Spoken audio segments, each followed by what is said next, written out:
블랙록이 지금 비트코인을 사들이는 방식은 우리가 흔히 생각하는 대형 기관도 이제 코인 시장에 들어왔다 수준으로 보면 안 됩니다.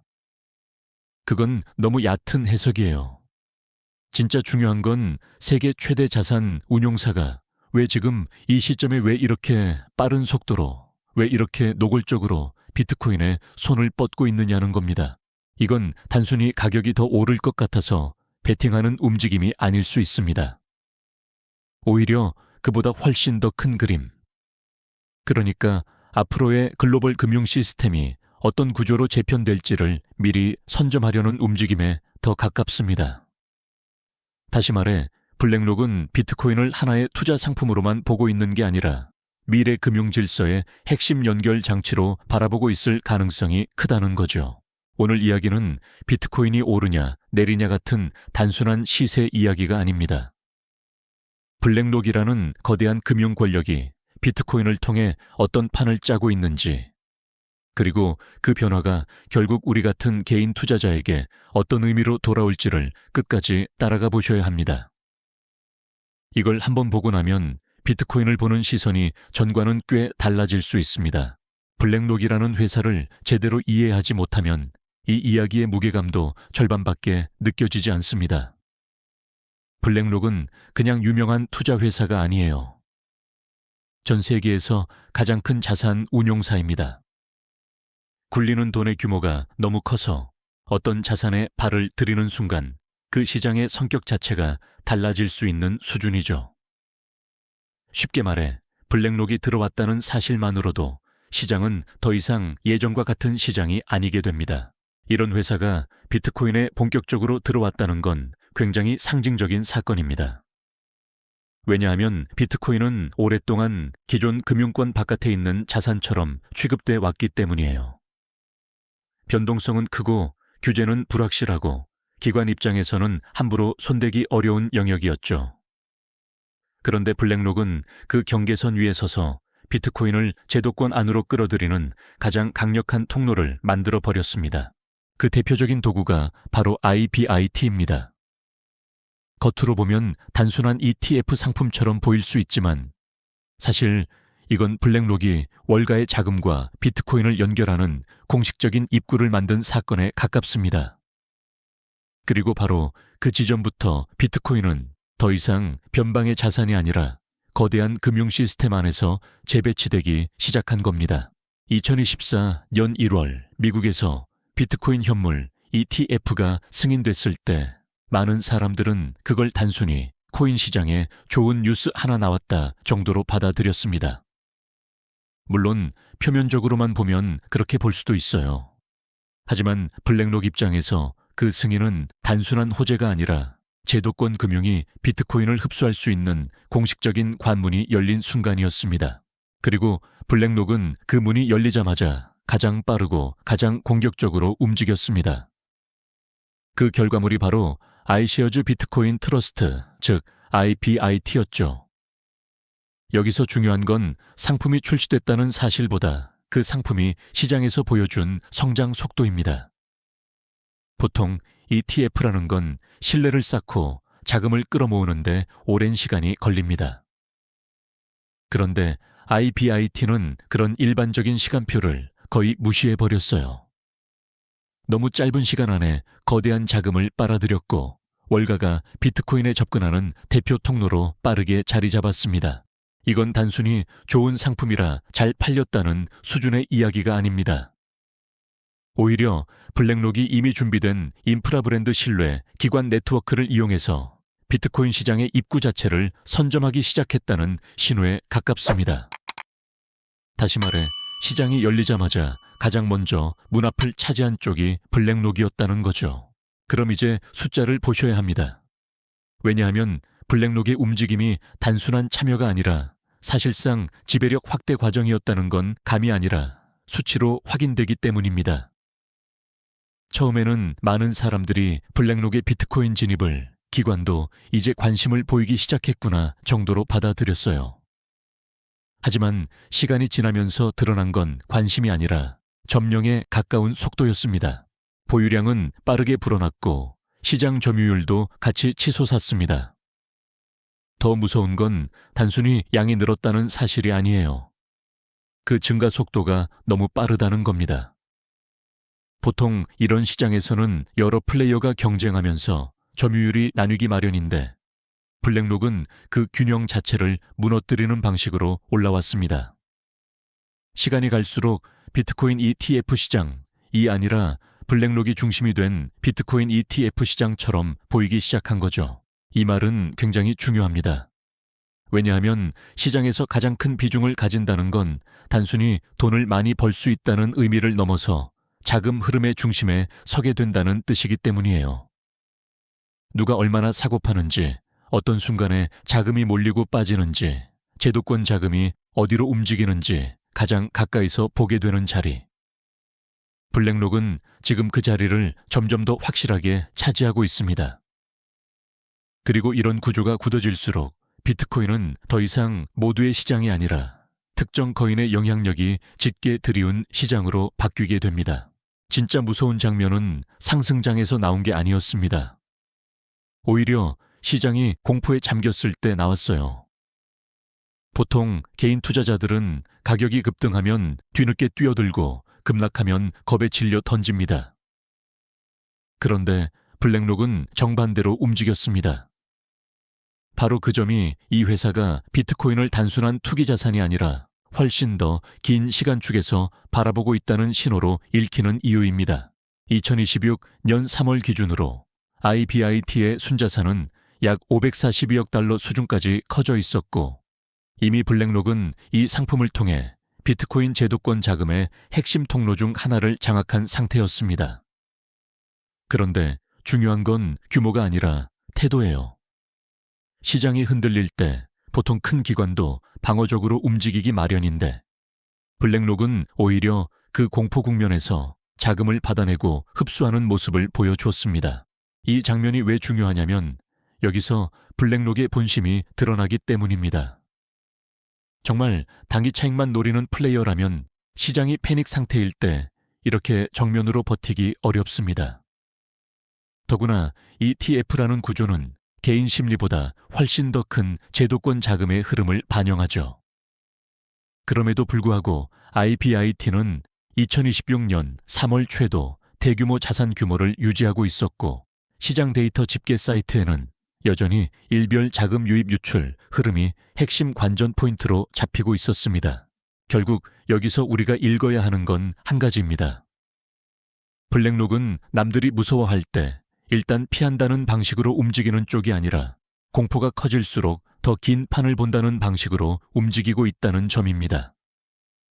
그리고 그런 시선으로 비트코인을 보고 있다면 이건 가격 예측의 문제가 아니라 미래 금융 질서 안에서 어떤 자산을 먼저 움켜쥘 것인가의 문제가 됩니다.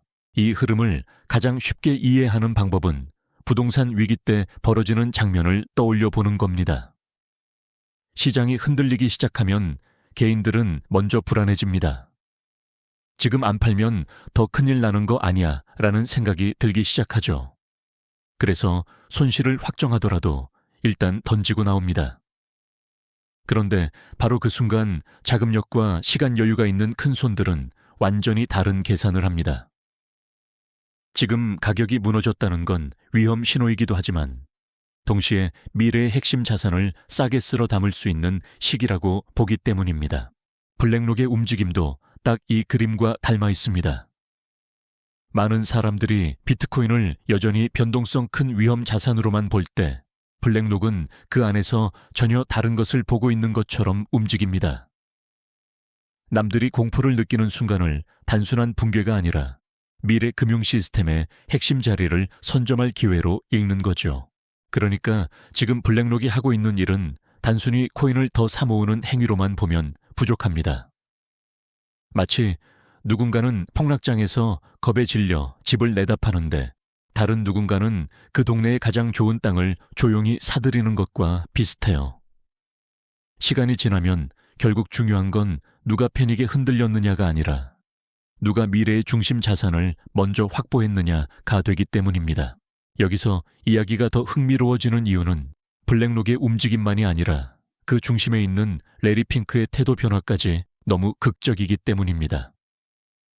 레리 핑크는 원래부터 비트코인 편에 서 있던 인물이 아니었어요. 오히려 과거에는 비트코인을 굉장히 부정적으로 봤습니다.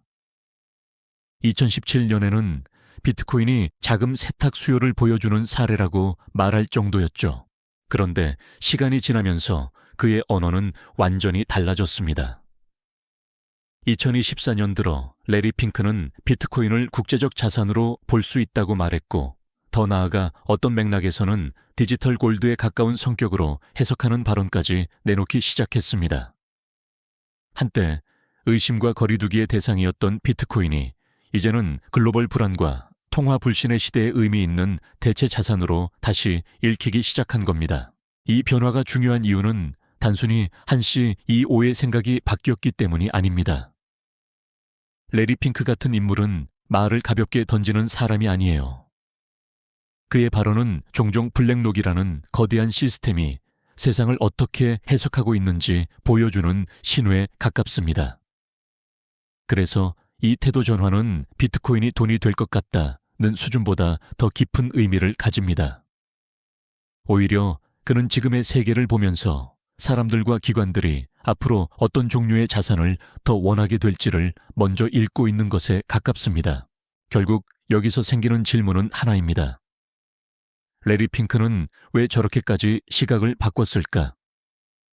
단순히 시장 분위기에 올라탄 걸까요? 아니면 정말로 지금의 세계가 비트코인 같은 자산을 필요로 하는 방향으로 변하고 있다고 본 걸까요?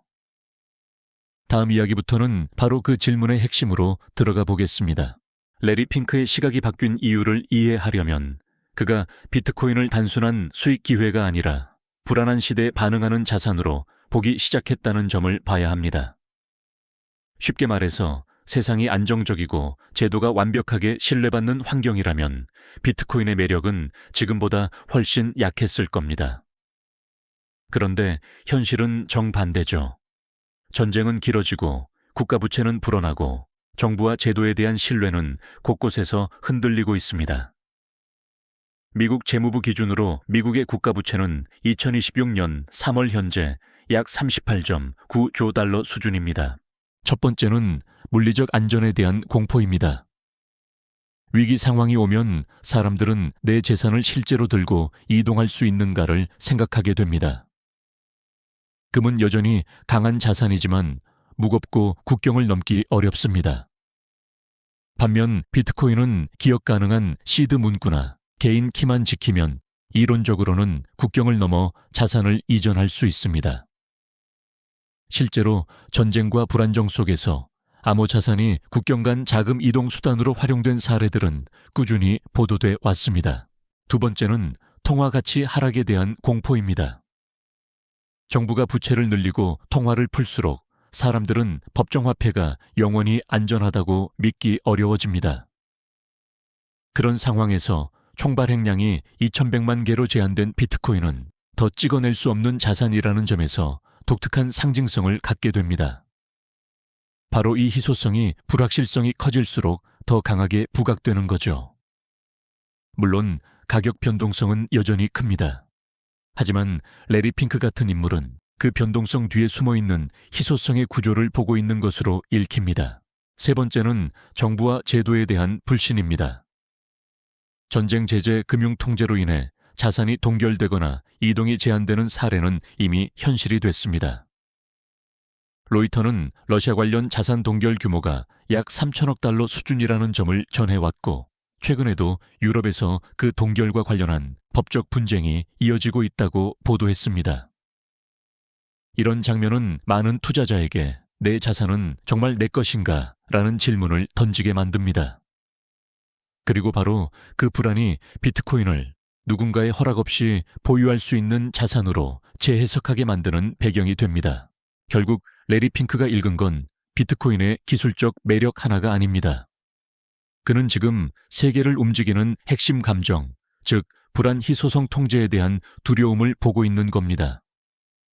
그리고 그런 시대에는 사람도 기관도 점점 더 국경을 넘을 수 있고 더 찍어낼 수 없고 쉽게 동결하기 어려운 자산에 시선을 주게 됩니다. 비트코인은 바로 그 세 가지 공포가 만나는 지점에서 다시 평가받기 시작한 자산이라고 볼 수 있습니다. 여기서부터 이야기는 한 단계 더 위험해집니다. 왜냐하면 블랙록의 진짜 힘은 단순히 비트코인을 많이 들고 있다는 데서 끝나지 않기 때문입니다. 오히려 더 중요한 건 블랙록이 기관들이 자산을 보고 판단하는 방식 자체에 깊숙이 들어가 있다는 점이에요. 그리고 그 중심에 있는 게 바로 알라딘입니다. 많은 사람들은 블랙록을 거대한 자산 운용사로만 기억합니다. 그런데 블랙록은 동시에 세계 금융권이 사용하는 핵심 기술 인프라를 가진 회사이기도 합니다. 블랙록 공식 설명에 따르면 알라딘은 자산 운용사 은행, 연기금 보험사 기업, 자산 보유 기관 등이 투자 과정을 통합적으로 관리할 수 있도록 만든 기술 플랫폼입니다. 즉, 단순한 보조 프로그램이 아니라 투자 판단의 언어와 흐름을 정리하는 운영 시스템에 가깝다는 뜻이죠. 이게 왜 무섭냐면 시장에서 진짜 영향력은 꼭 자산을 많이 가진 사람에게만 생기는 게 아니기 때문입니다. 다른 사람들이 어떻게 위험을 계산하고 무엇을 살 수 있다고 판단하게 만드는지에 관여하는 쪽이 훨씬 더 강한 힘을 가질 때가 많아요. 블랙록은 지금 바로 그 위치에 서 있습니다. 비트코인을 직접 사는 것만이 아니라 전 세계 수많은 기관이 비트코인을 어떤 프레임으로 이해하게 될지에까지 영향을 줄 수 있는 자리에 있다는 거죠. 그래서 이 지점부터는 블랙록이 비트코인을 샀다는 이야기만으로는 부족합니다. 더 정확한 표현은 이겁니다.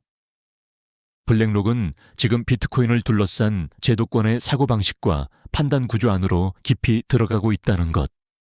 그리고 그걸 가능하게 만드는 진짜 엔진이 바로 알라딘입니다. 알라딘이 왜 중요한지는 기관 투자자들이 어떻게 움직이는지를 생각해보면 바로 이해할 수 있습니다. 개인 투자자는 마음만 먹으면 오늘 당장 어떤 자산이든 살 수 있어요. 하지만 연기금 보험사, 은행 대형 자산운용사는 그렇게 못합니다. 이들은 좋아 보여서 투자하지 않아요.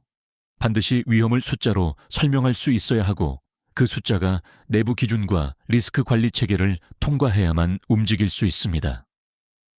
블랙록도 공식적으로 알라딘을 리스크 분석, 포트폴리오 관리 트레이딩과 운용을 통합하는 기술 플랫폼으로 설명하고 있습니다. 블랙록.com, 바로 이 지점에서 비트코인은 오랫동안 제도권 밖에 머물렀습니다. 가격 변동성이 너무 크고 것이 변수와의 관계도 일정하지 않고 위기 때는 위험 자산처럼 보였다가 또 어떤 순간에는 대체 자산처럼 해석되니까요. 기관 입장에서는 이런 자산을 편입하려면 얼마나 위험한가, 포트폴리오 전체에 어떤 충격을 주는가, 어느 정도 비중이 적절한가를 먼저 계산해야 하는데 그 작업이 쉽지 않았습니다. 그런데 블랙록은 이미 공식 인사이트에서 비트코인을 포트폴리오의 1, 2% 정도 편입하는 것이 특정 기관 투자자에게는 합리적일 수 있다는 분석까지 제시하고 있습니다. 블랙록.com, 이게 의미하는 건 단순하지 않습니다. 블랙록은 비트코인을 그냥 좋은 자산이라고 홍보하는 게 아니라 기관이 이해할 수 있는 위험의 언어로 번역하고 있는 겁니다. 얼마까지 넣을 수 있는지, 어느 수준에서 포트폴리오 전체 위험이 과도해지는지, 기존 자산과 함께 놓았을 때 어떤 효과가 나는지까지 계산 가능한 형태로 바꾸고 있는 거예요. 그리고 바로 그 순간 비트코인은 투기적 주변 자산이 아니라 제도권 포트폴리오 안에 편입 가능한 후보가 됩니다. 결국 알라딘의 힘은 비트코인을 사게 만든다는 데 있지 않습니다. 더 무서운 건 기관들이 비트코인을 살 수 있게 만드는 조건 자체를 정리해 준다는 데 있어요. 다시 말해 블랙록은 단지 시장 참여자가 아니라 시장 진입 규칙을 해석하고 정리하는 쪽에 서 있는 겁니다. 이 차이는 생각보다 훨씬 큽니다. 알라딘이 더 무서운 이유는 이게 단순히 성능 좋은 분석 도구 하나가 아니라 빠져나오기 어려운 금융 생태계에 가깝기 때문입니다. 한번 이런 시스템 안으로 들어온 기관은 점점 더 많은 기능과 데이터 워크플로우를 그 안에서 해결하게 됩니다. 리스크 분석만 하는 게 아니라 포트폴리오 관리 거래, 실행 사후 모니터링, 그리고 이제는 사모시장 데이터까지 한 플랫폼 안에서 연결되기 시작했기 때문이죠. 블랙록은 2026년 2월 5일 알라딘의 이프론트 플랫폼에 프리퀸의 데이터와 기술을 통합해 기관 투자자가 사무시장 조사 실사 모니터링까지 한 화면에서 처리할 수 있게 했다고 발표했습니다. 이게 의미하는 건 아주 큽니다. 기관 입장에서는 공모자산과 사모자산, 전통자산과 디지털 자산을 따로따로 관리하는 것보다 하나의 시스템 안에서 같은 언어로 비교하고 위험을 계산할 수 있는 쪽이 훨씬 편합니다. 그리고 그 편리함은 시간이 갈수록 의존성으로 바뀝니다. 블랙록은 이미 알라딘 이프론트 프리퀸을 묶어 포트폴리오에 언어를 만들겠다는 방향을 공개적으로 말하고 있어요. 2025년 인베스터데이 자료에서는 상위 100대 대체 투자자 중 87곳이 알라딘 이프론트 또는 프리퀸의 고객이라고 설명했습니다. 바로 그래서 알라딘은 단순한 툴이 아니라 네트워크가 됩니다. 어떤 기관이 이 시스템 안에서 주식, 채권, 사모시장, 그리고 점점 더 디지털 자산까지 함께 보게 되면 그 기관은 블랙록이 제공하는 데이터 구조와 판단 구조 안에서 생각하게 됩니다. 다시 말해 블랙록은 자산을 파는 회사이면서 동시에 다른 기관들이 세상을 어떻게 읽는지에 영향을 주는 플랫폼 회사가 되고 있는 겁니다. 그리고 그 구조가 굳어질수록 비트코인을 포함한 미래 자산 시장은 단순한 자유경쟁의 공간이 아니라 몇몇 거대한 운영 시스템 위에서 굴러가는 시장으로 변하게 됩니다. 이제 블랙록의 궁극적인 목표를 봐야 합니다. 그 핵심은 결국 토큰화이션입니다. 토큰화라는 말이 어렵게 들릴 수 있지만 본질은 생각보다 단순해요. 지금은 주식이든 채권이든 부동산이든 대부분의 자산이 여러 중간기관 장부 시스템 정산 절차를 거쳐 움직입니다. 사고파는 대시간이 걸리고 거래 시간도 제한되고 최소 투자 단위도 큽니다.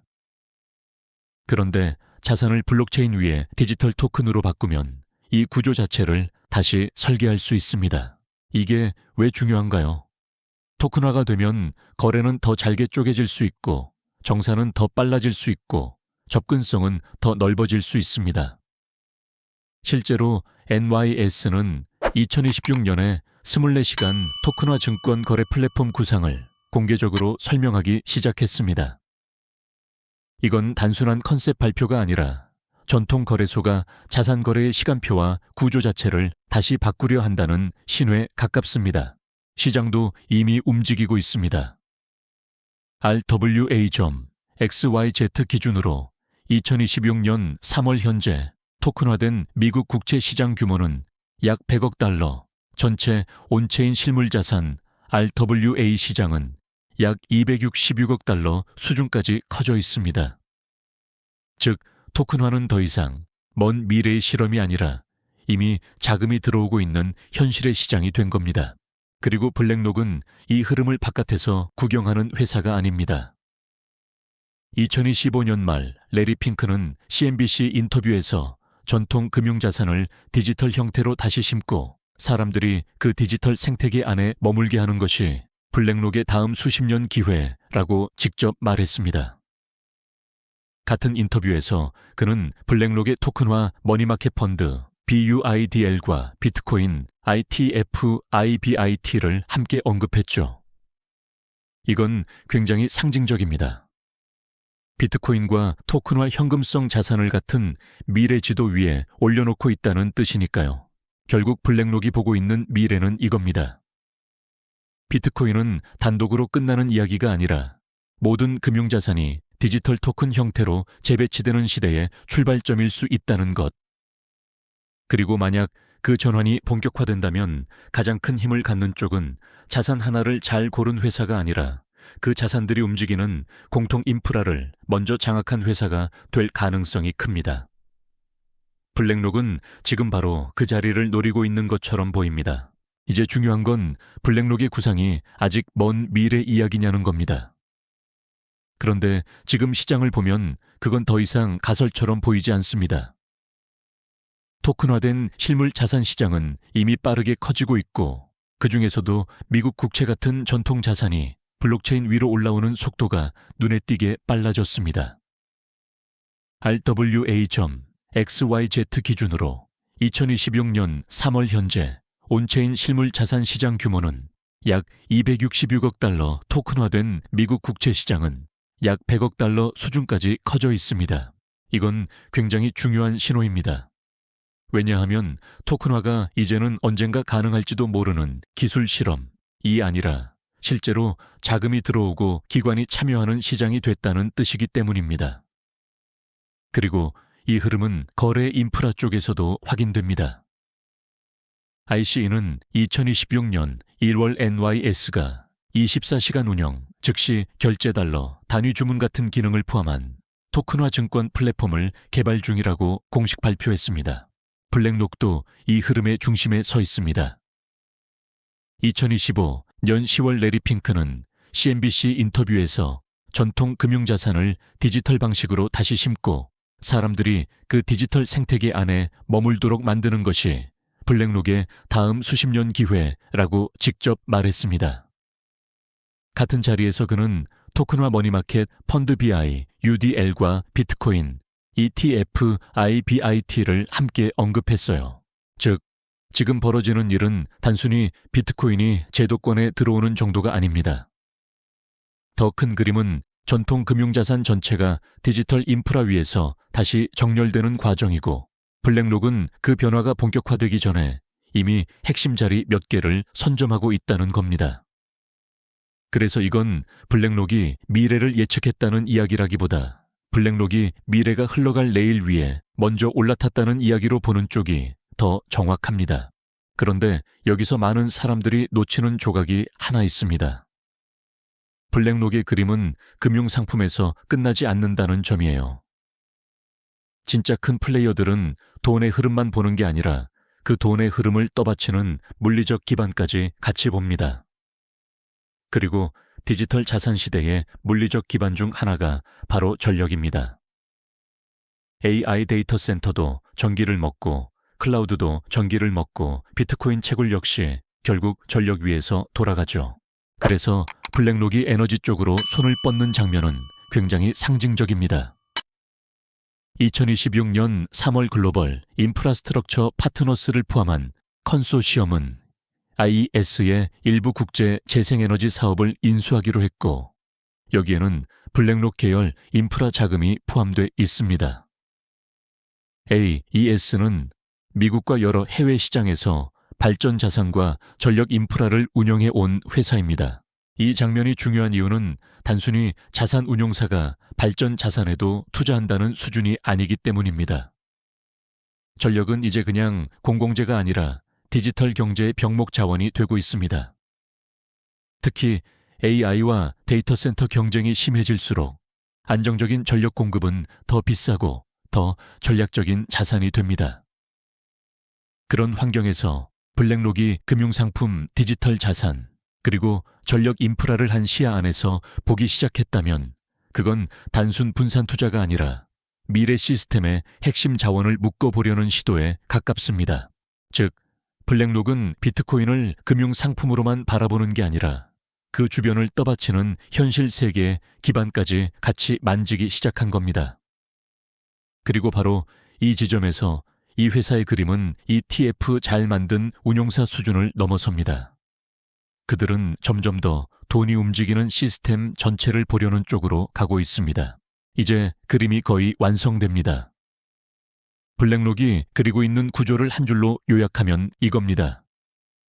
전력 같은 현실 자산에서 출발해 디지털 자산의 핵심 수요를 붙잡고 최종적으로는 ETF와 제도권 상품을 통해 전 세계 자금을 빨아들이는 구조. 이게 바로 수직 계열화에 가까운 발상입니다. 물론 블랙록이 비트코인을 직접 채굴하는 회사는 아닙니다. 하지만 중요한 건 꼭 모든 단계를 직접 운영하느냐가 아니에요. 더 중요한 건 가치사슬의 여러 핵심 지점에 동시에 발을 걸치고 있느냐입니다. 한쪽에서는 GIP를 통해 AES 같은 대형 전력 인프라딜에 참여하고 있고 다른 한쪽에서는 IBIT 같은 ETF로 비트코인 수요의 제도권 관문을 장악하고 있습니다. AES 인수는 부채 포함 334억 달러 규모였고 로이터는 이 거래가 AI와 데이터 센터 전력 수요 급증에 대한 베팅이라고 설명했습니다. 여기에 비트코인이라는 자산의 특성을 더하면 그림이 더 선명해집니다.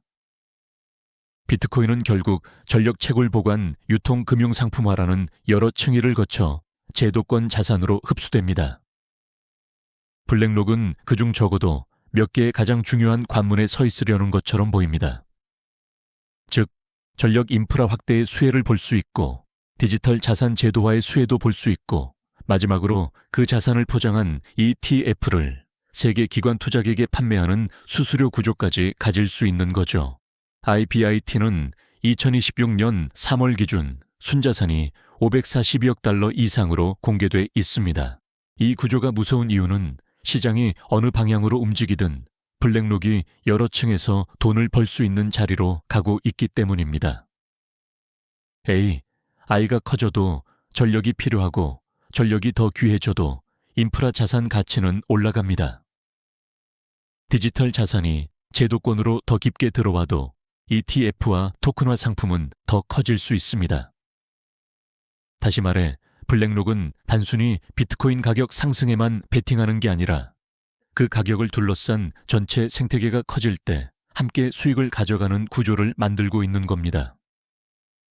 그래서 이건 특정 자산 하나에 대한 낙관론이 아니라 미래 금융 시스템의 여러 배관을 동시에 장악하려는 시도로 보는 편이 더 정확합니다.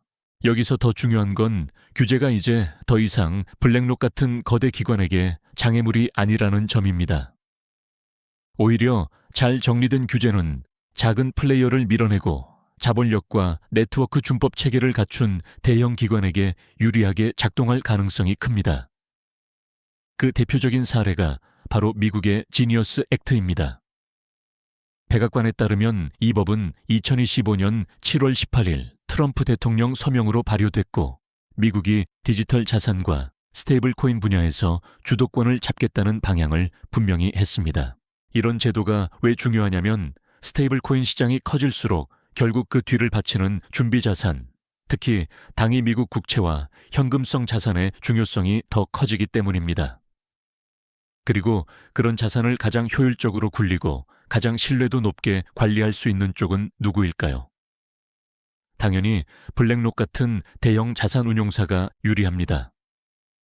다시 말해 규제가 생기면 시장이 위축되는 게 아니라 오히려 누가 합법적으로 크게 먹을 수 있는지가 더 분명해질 수 있는 겁니다. 이 지점에서 미국 정부의 전략과 블랙록의 전략이 일부 같은 방향을 바라보는 것처럼 보입니다. 미국은 달러 기반 디지털 자산 질서를 확대하려 하고 블랙록은 그 질서 안에서 자산 운용, ETF 토큰화, 그리고 준비 자산 관리까지 여러 층에 걸쳐 자리 잡으려 합니다. 실제로 백악관은 2025년 3월 6일 스트래티직 비트코인 리저브와 US 디지털 에셋 스톡파일을 만드는 행정명령도 발표했습니다. 이것은 미국 정부가 디지털 자산을 더 이상 주변부 실험으로만 보지 않는다는 뜻입니다. 결국 규제는 이 시장에서 브레이크가 아니라 누군가에게는 고속도로가 될 수 있습니다. 그리고 지금까지의 흐름을 보면 블랙록은 그 고속도로가 깔리기 전에 이미 진입로를 확보해둔 쪽에 가깝습니다. 그래서 이건 단순한 기업 투자 전략이 아니라 국가 전략과 제도 변화가 만나면서 특정 거대 기관의 영향력이 더 강해질 수 있는 구조로 봐야 합니다. 여기서 이 이야기의 가장 불편한 질문이 나옵니다. 비트코인은 원래 무엇을 위해 만들어졌는가 하는 질문입니다. 사토시 나카모토의 2008년 백서 첫 문장은 비트코인을 금융기관을 거치지 않고 당사자 간에 직접 온라인 결제를 보낼 수 있는 순수한 P2P 전자화폐로 설명합니다. 즉, 출발점 자체가 중앙기관에 대한 의존을 줄이는 데 있었던 거예요. 그런데 지금 현실은 묘하게 반대 방향으로 흘러가고 있습니다. 미국 현물 비트코인 ETF 승인은 시장을 제도권 안으로 끌어들이는 계기가 됐고 로이터도 이를 비트코인의 인스티튜셔널라이제이션을 크게 밀어준 사건으로 설명했습니다. 동시에 로이터는 현물 ETF 출범이 비트코인과 전통 금융 시스템의 연결을 더 깊게 만들고 더 넓은 금융 시스템 리스크에 대한 질문도 키운다고 전했습니다. 바로 여기서 모순이 생깁니다. 비트코인은 원래 중개 권력 없이도 가치 이전이 가능한 돈을 꿈꾸며 시작했는데 이제 가장 큰 유입 통로 중 하나가 거대한 월가 기관의 ETF가 되어가고 있는 겁니다. 물론 ETF를 통해 비트코인에 접근하는 것 자체가 곧바로 네트워크 지배를 의미하는 것은 아닙니다. 하지만 시장 영향력이라는 차원에서는 이야기가 달라집니다. 자금이 몇몇 대형 통로로 집중될수록 가격 형성, 유동성 흐름 투자자 접근 방식은 점점 더 중앙화된 관문을 통하게 되니까요. 그래서 지금 커뮤니티 안에서 나오는 불안은 블랙록이 당장 비트코인 프로토콜을 지배한다는 단순한 공포라기보다 비트코인이 결국 또 다른 형태의 월가 상품으로 길들여지는 것 아니냐는 우려에 가깝습니다. 탈중앙화 기술 위에 세워진 자산이 정작 사람들이 접근하는 방식은 점점 더 중앙화된 금융상품에 의존하게 되는 장면. 이건 철학적으로도 꽤 아이러니합니다. 결국 우리가 봐야 하는 건 선악구도가 아닙니다. 블랙록의 참여는 비트코인 시장을 더 크고 더 제도화된 영역으로 끌어올리는 힘이 있습니다. 하지만 동시에 그 과정은 비트코인이 처음 등장했을 때의 문제의식, 즉 신뢰해야 할 중간자를 줄이자는 정신과 충돌할 수 있습니다. 그래서 지금의 질문은 단순합니다. 비트코인이 제도권에 편입되는 걸 우리는 성숙이라고 봐야 할까요? 아니면 또 다른 형태의 재중앙화라고 봐야 할까요? 이제 이 긴 이야기를 한번 차갑게 정리해 보겠습니다. 블랙록의 비트코인 매집은 겉으로 보면 단순한 강세 베팅처럼 보일 수 있습니다. 하지만 지금까지 쌓아온 조각들을 붙여보면 이건 훨씬 더 큰 전략의 일부로 읽힙니다. 그리고 그 전략은 크게 세 가지 축으로 요약할 수 있습니다. 첫째는 금융 인프라의 중심을 선점하려는 전략입니다. 블랙록은 비트코인을 직접 사는 데서 멈추지 않았습니다. IBIT로 제도권 자금의 입구를 만들고 알라딘으로 기관들이 비트코인을 이해하고 편입할 수 있는 언어와 시스템까지 제공하고 있습니다. 여기에 토큰화 시장까지 연결하면 블랙록은 단순히 하나의 자산을 운용하는 회사가 아니라 미래 금융 시스템의 운영 레이어에 올라가려는 모습에 가깝습니다. 둘째는 미국의 제도 변화와 달러 중심 디지털 질서 속에서 유리한 자리를 차지하려는 전략입니다. 제니우스 액트 같은 법과 스트래티직 비트코인 리저브 같은 정책 신호는 디지털 자산이 더 이상 변방 실험이 아니라 국가 전략의 일부가 되고 있음을 보여줍니다. 이런 환경에서는 규모가 크고 규제 대응 능력이 강한 기관이 압도적으로 유리해집니다. 그리고 블랙록은 그런 구조에서 가장 큰 수혜 후보 중 하나로 보입니다. 셋째는 가치사슬의 여러 층을 동시에 장악하는 전략입니다. 금융상품만 보는 게 아니라 토큰화 준비자산 그리고 전력 같은 현실 인프라까지 함께 보면서 여러 단계에서 수익과 영향력을 확보하려는 흐름이 보입니다. 이 S 관련 딜과 IBIT의 성장세를 함께 놓고 보면 블랙록은 비트코인 가격이 오르면 좋다 수준이 아니라 디지털 금융 생태계 전체가 커질 때 어디서든 수익을 거둘 수 있는 구조를 만들려는 쪽에 더 가깝습니다. 결국 블랙록의 진짜 의도는 비트코인을 좋아한다가 아닐 수 있습니다. 더 정확한 표현은 이겁니다. 비트코인을 출발점으로 삼아 미래 금융의 관문과 운영 구조를 먼저 차지하려 한다. 그리고 이 해석이 맞다면 지금 벌어지는 일은 단순한 코인 시장 뉴스가 아니라 권력 이동의 초입일 수 있습니다. 그렇다면 결국 개인 투자자는 이 상황을 어떻게 받아들여야 할까요? 저는 여기서 감정적으로 한쪽만 붙잡는 건 위험하다고 봅니다. 블랙록이 들어왔으니 이제 비트코인은 완전히 안전하다라고 믿는 것도 단순하고 반대로 월가가 들어왔으니 이제 비트코인은 끝났다라고 단정하는 것도 역시 너무 거칠어요. 현실은 그 중간 어딘가에 있습니다. 분명히 인정해야 할 부분은 있습니다. 블랙록 같은 거대 기관의 참여는 비트코인을 제도권 안으로 끌어들이는데 큰 역할을 했고 시장 접근성을 높였으며 더 많은 자금이 합법적이고 익숙한 방식으로 들어올 수 있게 만들었습니다. 이건 시장 성숙이라는 측면에서는 분명 의미가 있어요. 과거처럼 일부 기술 커뮤니티와 초기 투자자만 이해하던 자산이 아니라 이제는 연기금 자산운용사 기업, 재무팀까지 검토할 수 있는 자산으로 올라온 거니까요. 하지만 동시에 경계해야 할 점도 분명합니다.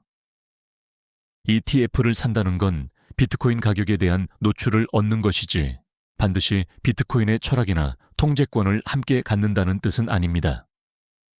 다시 말해 가격 상승의 혜택은 누릴 수 있어도 자산을 직접 보유하는 것과는 전혀 다른 경험일 수 있다는 거죠.